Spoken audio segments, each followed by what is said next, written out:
Oliveira Lopes. Quando é que, eu quero saber da história do sindicato. Quando é que começou o sindicato? Quando é que foi fundado? Quem criou? O Sindicato dos Empregados em Empresa de Radiodifusão e Televisão do Estado de Santa Catarina, mais conhecido como Sindicato dos Radialistas, teve o seu início, começo da sua vida, como todas as entidades representativas de categorias de trabalhadores. A unidade de pensamento de um determinado grupo este que, inclusive, a própria legislação determina que seja um mínimo, no caso de 25 companheiros, criando uma associação profissional dos trabalhadores dessa categoria.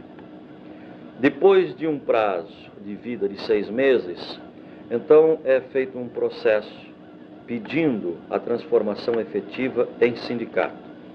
No caso do nosso Sindicato dos Radialistas de Santa Catarina, em 1963, um grupo de profissionais da época, dentre eles Daquir Polidoro, Adolfo Zighelli, Edgar Bonassis, Nazareno Coelho, Oscar Berendt e outros tantos, se juntaram e decidiram que iria ser formada a associação profissional.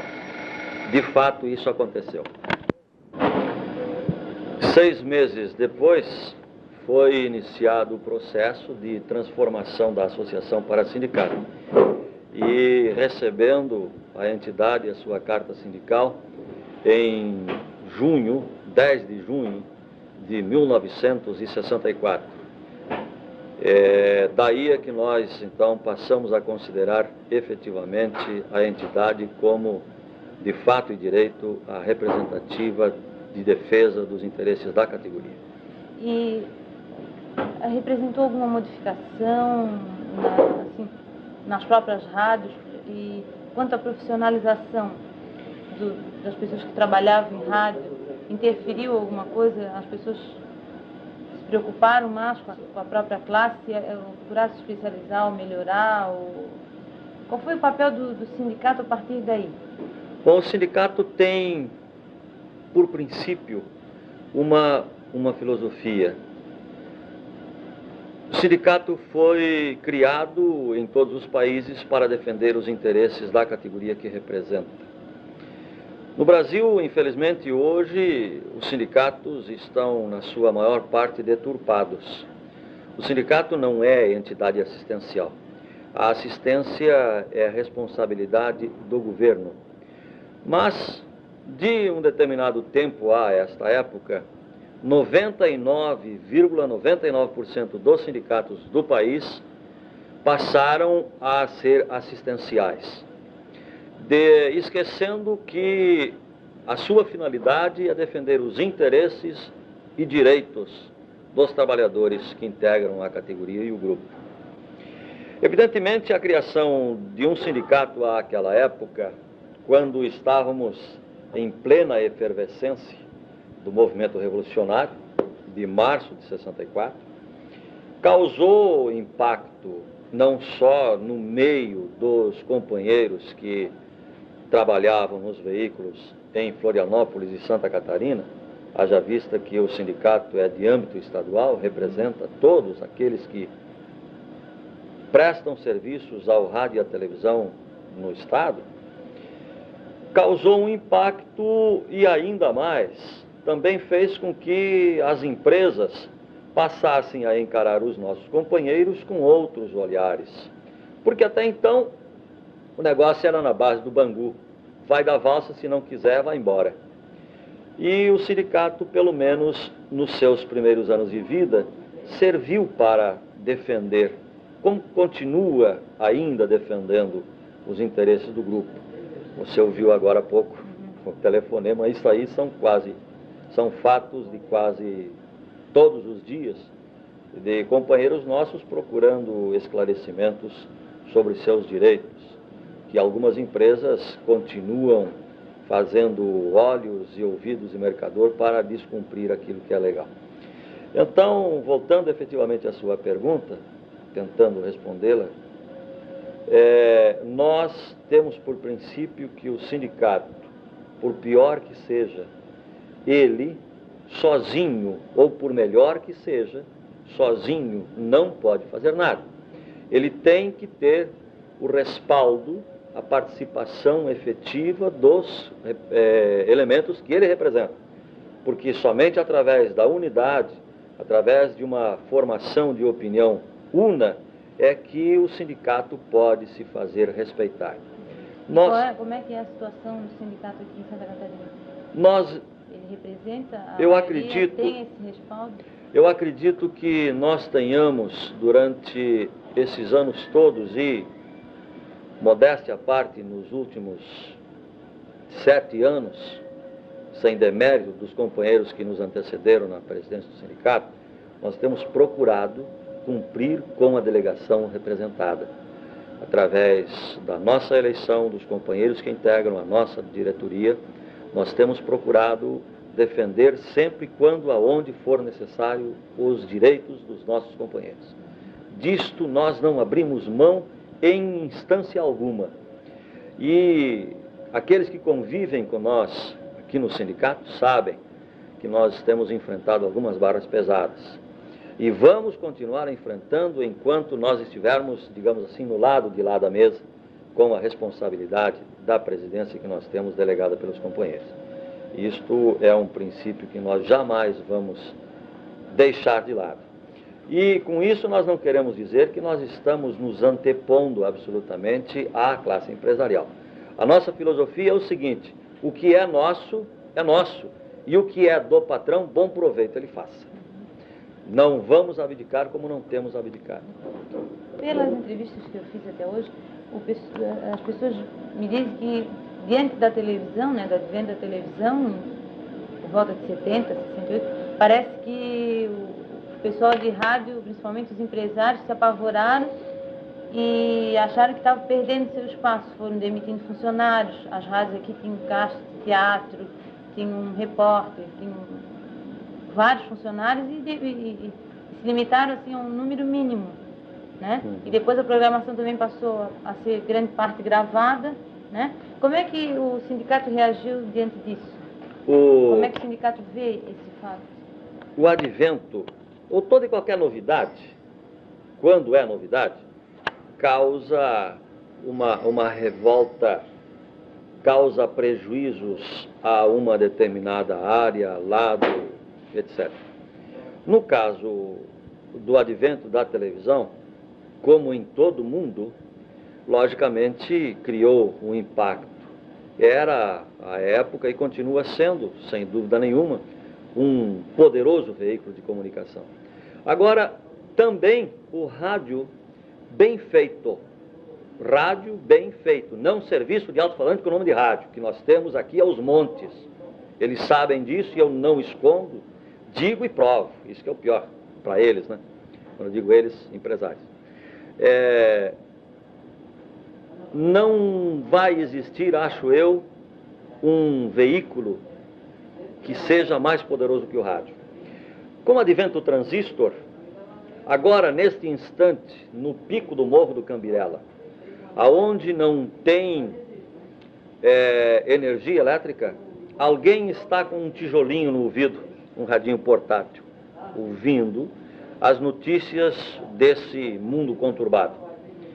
Para que, por exemplo, a televisão possa fazer a cobertura instantânea de um fato que ocorra em determinada área de uma cidade ou do estado, precisa carregar atrás de si uma parafernália. Nós, com o Octalk, fazemos a coisa instantânea. Somos testemunhas do fato na hora em que ele acontece. Então, se as pessoas, principalmente os empresários, atentassem para esse detalhe, nós temos absoluta convicção de que o rádio em Santa Catarina seria o rádio que já foi aqui.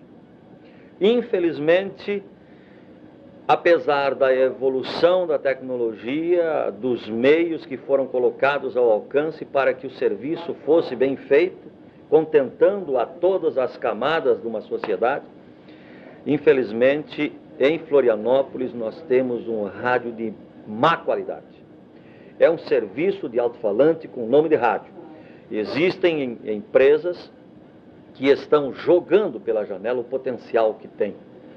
Nós temos profissionais capazes, gabaritados, que não ficam devendo nada a qualquer outro centro, por maior que seja. Nós temos companheiros que têm condição de prestar os seus serviços profissionais em qualquer empresa deste país. Precisa apenas que as empresas, ou os empresários, ou aqueles que representam os donos dessas empresas, atentem. Você sabe que alguém me disse uma ocasião, empresário à época, não, notícia não vende, noticiário não vende, notícia dá prejuízo. Digo, se colocar um produto bem feito para vender na praça, vai vendê-lo. Agora, o que está aí é que ninguém vai investir se não tem um retorno. Tem empresas, que me perdoem, é a verdade, tem empresas que seus noticiários são à base de release, exatamente. Outros até lendo do próprio jornal. Manchete de jornal, exatamente, quando devia ser o contrário.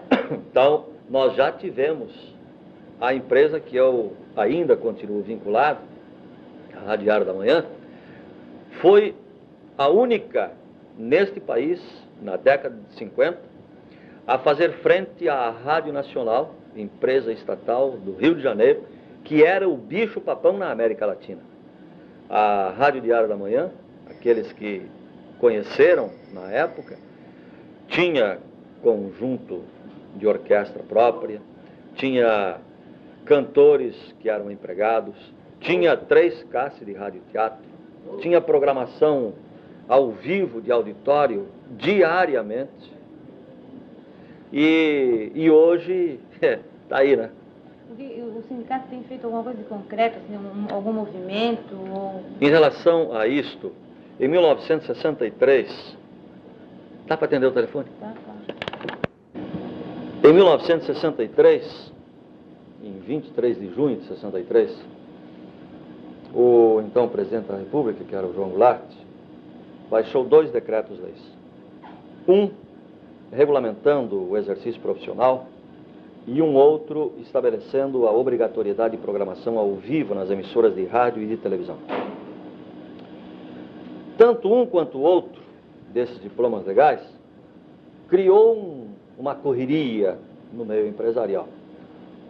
Primeiro, porque definia as coisas em relação ao exercício da profissão de radialista, e o segundo, porque obrigava as empresas a manterem, durante o seu período de operação, um determinado número de horas de programação ao vivo. Programação ao vivo que, como o próprio nome diz, deveria representar a pessoa, o artista, alguém que estivesse para demonstrar as suas qualidades artísticas de corpo presente, como se diz. Mas, embora estabelecesse isso, considerava, por exemplo, que a Voz do Brasil era programação ao vivo. Ora, meu Deus do céu, a Voz do Brasil, em 63, já era lá de Brasília, e que não tinha nada que ver com nós aqui, com as nossas empresas aqui. Mas eles consideravam que era um serviço informativo e todo e qualquer noticiário também seria considerado programação ao vivo. Isto aí, para nós profissionais, não resolvia o problema. Mas, com a celeuma criada, o governo avocou a si a responsabilidade de solução do caso. E formou uma comissão tripartite, gente do governo, empresários e nós, trabalhadores da área, para acertar os ponteiros. Não conseguimos acertar os ponteiros nem no caso da regulamentação profissional e muito menos no caso da programação ao vivo. Em 1975, ou a partir de 75, como um congresso que nós realizamos aqui em Florianópolis, nós partimos para a efetivação de uma legislação que disciplinasse o exercício profissional, e isso acabou acontecendo em dezembro de 78. E agora, por sinal, nesta semana, a partir da quinta-feira, a categoria está reunida em Salvador no 7º Congresso Nacional. E um dos itens do temário é a obrigatoriedade da programação ao vivo porque nós não podemos mais admitir que continuem ocorrendo essas anomalias. É preciso que as coisas locais também tenham a sua vez. É preciso que a manifestação natural dos nossos artistas, das pessoas que fazem arte em Santa Catarina, seja levada à população em geral. E isto só pode ser feito através da programação de veículos, tanto rádio quanto televisão, especialmente esta última, porque continua sendo um veículo quente. Tá? Porque, pelo que eu tenho visto, entrevistado, conversado com pessoas, né? No estado, Florianópolis está mais atrasado que as cidades do interior. Tá. Quer dizer, as outras cidades têm mais pessoal, tem até redatores, chegam no número 4 ou mais redatores só locais, né? Quando eu comecei a trabalhar na Diário da Manhã, há quase 15 anos atrás, nós tínhamos na divisão de radiojornalismo 8 companheiros.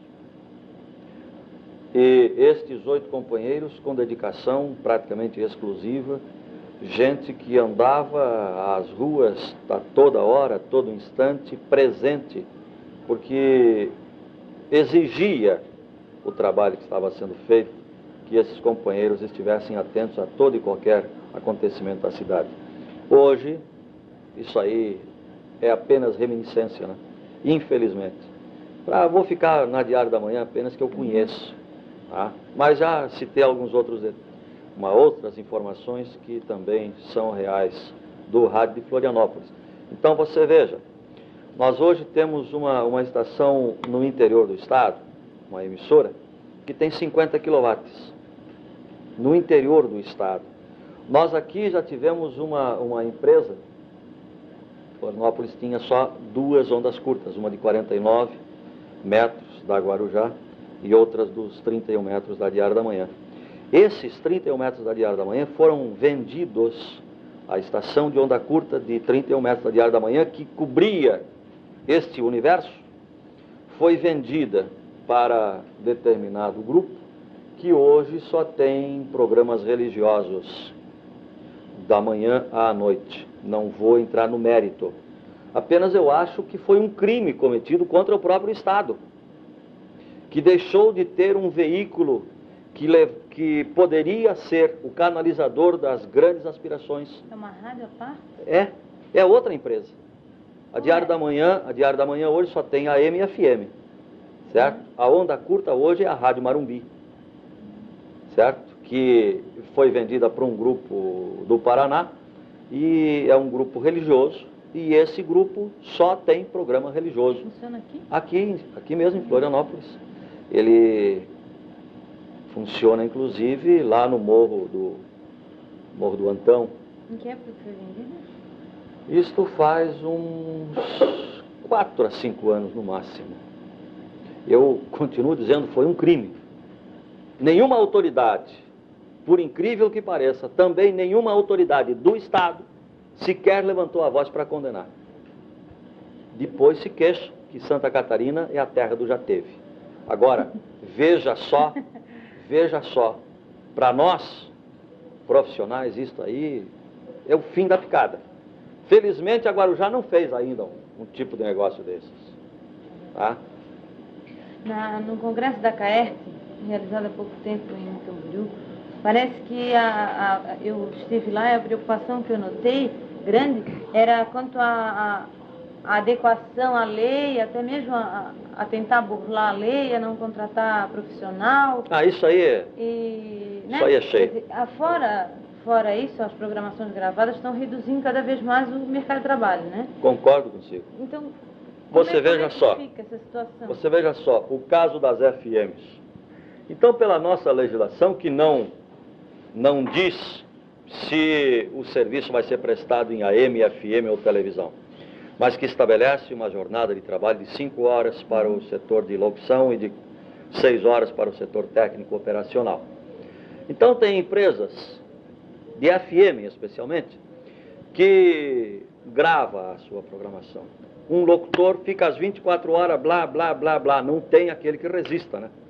Agora, estas empresas, o dia que esse profissional resolver entrar com uma reclamatória na justiça, Quem sabe ele vai ficar de dono da própria empresa, porque a sua jornada de trabalho é de 5 e não de 24 horas diárias, não. E por que ninguém se manifesta? Bom, aí foge a minha competência responder para você. Não seria... A necessidade do emprego? Pois, pode ser? Numa... Não só a necessidade de emprego, mas eu acho que há uma facilidade de troca, porque parece que as pessoas se deslumbram quando ouvem falar em rádio ou televisão, então sempre tem alguém para ocupar o lugar, né? Eu quero saber qual é a luta do sindicato nesse sentido, assim, da profissionalização, do cara ser consciente de que... A consciência, eu acho que é um tanto quanto efêmera, tá? Porque ou você assume e veste a camisa, ou você faz parte do grupo do deixa pra lá, certo? Até que lhe pisam efetivamente no calo e você vai pra briga. Agora, tem outros que podem pisar por cima e o calo não vai dar bola, tá? É mesmo que aquele rapaz da televisão, né? Que é do Chico Anísio. Mas voltando à pergunta, eu sempre disse e continuo dizendo que enquanto não houver consciência de profissional, nós vamos continuar levando pau na cara.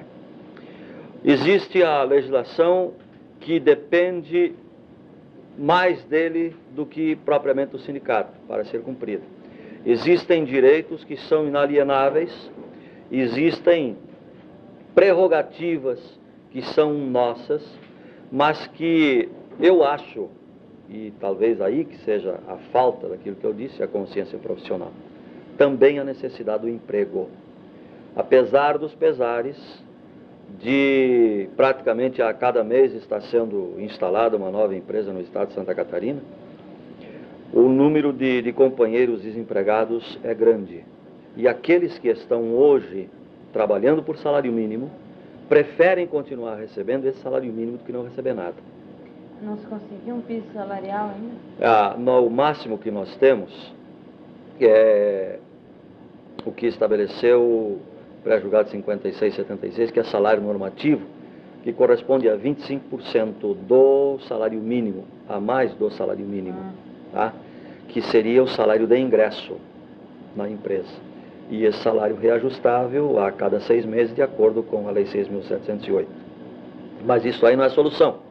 Não se consegue, porque as empresas dizem que não tem condição. Mas em todas elas que nós chegarmos, nós vamos ver mesas importadas, equipamentos eletrônicos da última safra, e eles ganhando dinheirinho como sempre. Infelizmente faz parte do jogo. Nas rádios que a gente tem visitado, eles reclamam que a rádio é deficitária, que não sei o quê. Aí a gente pergunta, sim, mas não tem um projeto para melhorar o pessoal? A gente tem um projeto, mas primeiro nós queremos aumentar a audiência. Mas aumentar a audiência através de lata? Fazer enlatado? A audiência é aquilo que eu lhe falei. É ter um bom produto, preparar um produto bem preparado para vender. Você tem que ter um peixe em perfeitas condições para poder vendê-lo, caso contrário vai apodrecer, claro. Certo? E é o que está acontecendo. E enquanto nós estivermos vivendo num sistema como este, em que as empresas têm medo, às vezes até, de assumir, na sua grande maioria, enquanto nós vivermos numa sociedade em que o capital está do jeito que está, cada vez mais escravizante, o problema eu acho que vai continuar sendo o mesmo. Como é que é a relação dos sindicatos radialistas com a CAERT? Não temos. Eles representam os empresários e nós representamos os trabalhadores. Mas não teve nada ainda que chegasse a chocar? Não, absolutamente não. Eles, inclusive, são associação, não podem nem discutir conosco, né? Nós estamos um pouquinho mais elevados. Teria alguma coisa assim que... De esperança. De esperança e de dizer que a gente ainda continua acreditando que vale a pena ser homem de rádio, que o rádio e os nossos companheiros precisam atentar um pouquinho mais, sair das 4 paredes que ele eventualmente está dentro da empresa, que ele precisa adquirir consciência profissional e nem sempre deixar o patrão subir no pescoço, porque depois que a cangalha vai, nunca mais ele vai levantar a cabeça. parece que não há obrigação nenhuma dos empresários contratarem um jornalista profissional. É verdade isso? É. Como é que o sindicato está vendo agora essa nova perspectiva de uma turma de jornalistas de Santa Catarina entrar no mercado? Apesar da não obrigação das rádios de contratar o problema não é bem não contratar o jornalista. O problema é que, com a Lei 6.766/15, que disciplinou o exercício profissional, junto no decreto regulamentador saiu um quadro de funções, dizendo quem, aonde e por quê. E neste quadro de funções foi inserido a figura de um produtor executivo, que no texto estabelece que ele produz, organiza qualquer tipo de programa, inclusive telenoticioso, notícia, radiofônico ou esportivo, supervisionando os meios neles empregados. Ou seja, é o jornalista que faz, que burila, que prepara, só não apresenta, tá? Porque essa é a função inerente do locutor apresentador de notícia ou coisa parecida. Mas isto aí foi o atendimento de uma antiga aspiração da ABERT, Associação Brasileira de Empresas de Rádio e Televisão, que sempre alegou, para não cumprir a Lei 9.72/69, que estabelecia a obrigatoriedade das empresas de radiodifusão terem um jornalista responsável pela sua divisão de radiojornalismo, alegando de que não existia no país, que não havia condição de contratar um profissional. Acontece que os profissionais sempre existiram. O que não existiu foi interesse, principalmente, e disposição de abrir a burra e pagar aquele salário que cada um julga que tem o direito de receber pelo serviço que vai prestar. Então, daí foi que o governo atendeu ao sonho da ABERT e criou o produtor executivo que, de fato, tira a obrigatoriedade do jornalista como tal, inserido na legislação, mas que este companheiro jornalista também poderá ser produtor executivo, desde que ele faça o seu registro como radialista também. Aí adequando-se à legislação 6615. Tá? Tá legal. Muito obrigada.